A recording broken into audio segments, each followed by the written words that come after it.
एकदम फलते फूलते रहोगे। लेकिन आज इस कार्यक्रम में स्पष्ट किया गया है कि हमें धर्म नहीं बचाना है, क्योंकि हिंदू धर्म का कोई हमारे लिए मतलब नहीं है। हम हिंदू है ही नहीं, हम भारत के शूद्र समाज के लोग हैं। हमें धर्म नहीं बचाना, हमें शिक्षा चाहिए, हमें रोजगार चाहिए, हमें सम्मान चाहिए, हमें अधिकार चाहिए। सर अभी भी ओबीसी अदर बैकवर्ड समाज के लोग 3% लोगों के गुलाम हैं। 3% लोगों के गुलाम है, क्योंकि वो अभी अपने अधिकार के बारे में जान ही नहीं पाए।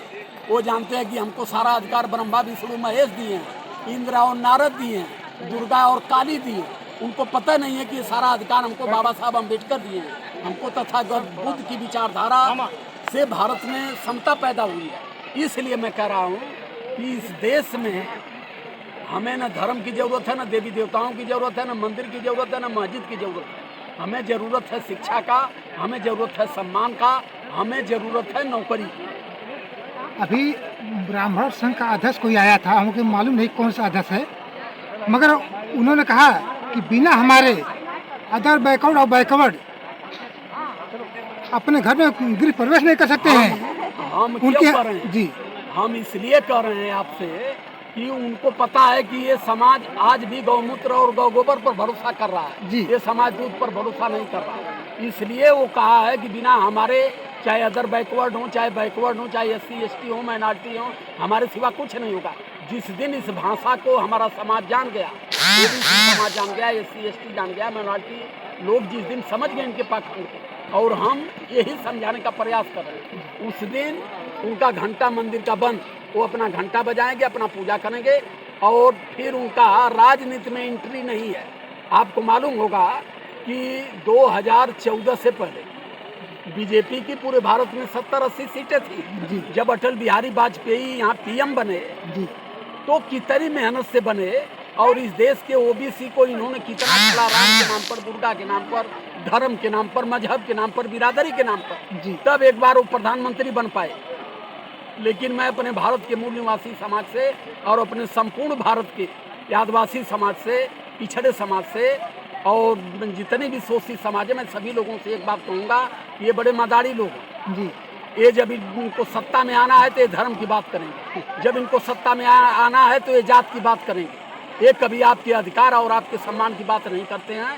इसलिए इन मदारियों से अपनी दूरी बना लीजिए, और इन मदारियों से दूरी नहीं बनाएंगे तो आपका जो बचा खुचा है सब कुछ खत्म हो जाएगा। सर अगर कोई अब माता, कितना माता होंगे मालूम नहीं है, मगर जितने भी पूजा होता है तो बैकवर्डों को, यार माता कितनी है मालूम नहीं। माता एक माता है जो जन्म देती है, वो माता की कितनी माता नहीं सर, नहीं है। ऐसा हमारे बैकवर्ड समाज के लोग और माइनॉरिटी के ऐसे समाज के लोग भी कहीं कहीं लोग चंदा कटाते हैं, फला माता फला माता।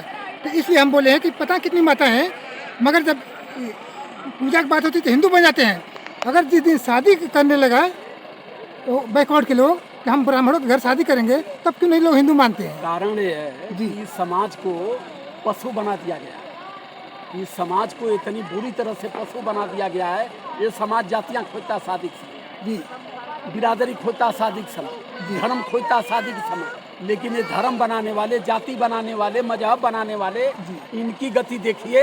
अभी भारतीय जनता पार्टी का, भी हिंदू परिषद का, बजरंग दल का, RSS का, इनकी अगर जन्म कुंडली निकाल के देख लेंगे तो पता चल जाएगा कि ये कितनी कैसे हमें भ्रम में की है। मैं साफ साफ खोल करके आपके चैनल के माध्यम से बताना चाहता हूँ कि ये टोटल अपनी रिश्तेदारी मुसलमानों में करते हैं, और हमसे कहते हैं कि मुसलमानों से हमें खतरा है। मैं एक बात पहले भी कहा हूँ, आज भी कह रहा हूँ कि भारत देश को कभी मुसलमानों से खतरा नहीं रहा है।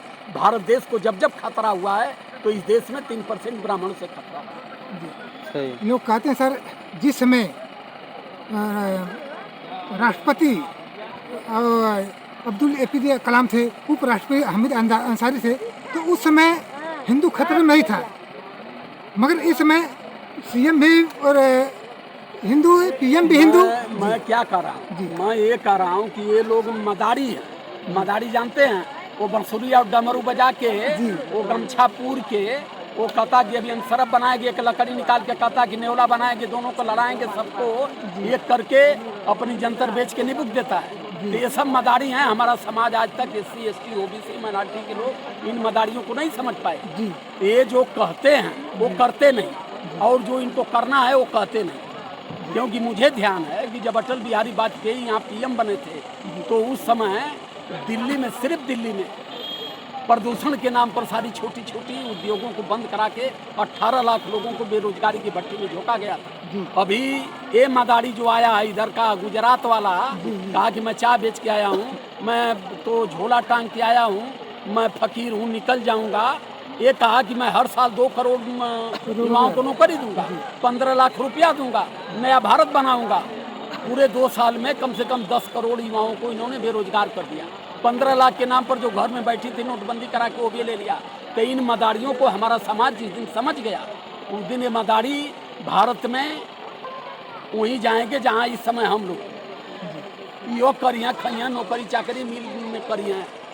आज हमारा समाज इसी बात को न समझ करके सत्ता से दूर है और हमारे युवा पूर्ण रूप से यहाँ बेरोजगार हो रहे हैं। और मैं अपने इस देश के OBC समाज से